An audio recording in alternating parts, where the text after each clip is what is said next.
प्राचीन समय में विद्यार्थी गुरुकुल में रहकर ही पढ़ा करते थे। बच्चे को शिक्षा ग्रहण करने के लिए गुरुकुल में भेजा जाता था। बच्चे गुरुकुल में गुरु के सानिध्य में आश्रम की देखभाल किया करते थे और अध्ययन भी किया करते थे। वरदराज को भी सभी की तरह गुरुकुल भेज दिया गया। वहां आश्रम में अपने साथियों के साथ घुलने मिलने लगा, लेकिन वह पढ़ने में बहुत ही कमजोर था। गुरुजी की कोई भी बात उसके बहुत कम समझ में आती थी। इस कारण सभी के बीच वह उपहास का कारण बनता है। उसके सारे साथी अगली कक्षा में चले गए, लेकिन वो आगे नहीं बढ़ पाया।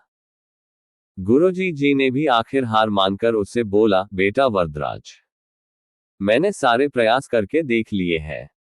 अब यही उचित होगा कि तुम यहाँ अपना समय बर्बाद मत करो।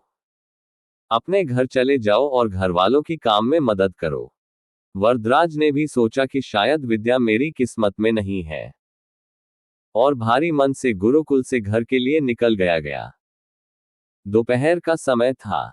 रास्ते में उसे प्यास लगने लगी।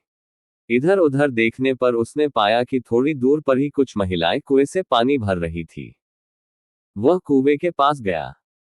वहां पत्थरों पर रस्सी के आने जाने से निशान बने हुए थे, तो उसने महिलाओं से पूछा, ये निशान आपने कैसे बनाए? तो एक महिला ने जवाब दिया, बेटे ये निशान हमने नहीं बनाए। ये तो पानी खींचते समय इस कोमल रस्सी के बार बार आने जाने से ठोस पत्थर पर भी ऐसे निशान बन गए हैं।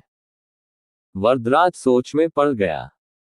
उसने विचार किया कि जब एक कोमल से रस्सी के बार बार आने जाने से एक ठोस पत्थर पर गहरे निशान बन सकते हैं, तो निरंतर अभ्यास से मैं विद्या ग्रहण क्यों नहीं कर सकता।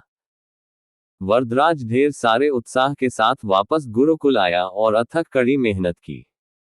गुरुजी ने भी खुश होकर भरपूर सहयोग किया। कुछ ही सालों बाद यही मंदबुद्धि बालक वरदराज आगे चलकर संस्कृत व्याकरण का महान विद्वान बना, जिसने लघु सिद्धांत कौमुदी, मध्य सिद्धांत कौमुदी, सार सिद्धांत कौमुदी, गीर्वाण पद्मंजरी की रचना की। शिक्षा मॉरल। दोस्तों, अभ्यास की शक्ति का तो कहना ही क्या है। यह आपके हर सपने को पूरा करेगी। अभ्यास बहुत जरूरी है, चाहे वो खेल में हो या पढ़ाई में या किसी और चीज में। बिना अभ्यास के आप सफल नहीं हो सकते हो।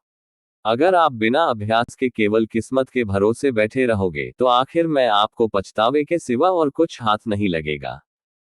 इसलिए अभ्यास के साथ धैर्य, परिश्रम और लगन रखकर आप अपनी मंजिल को पाने के लिए जुट जाए।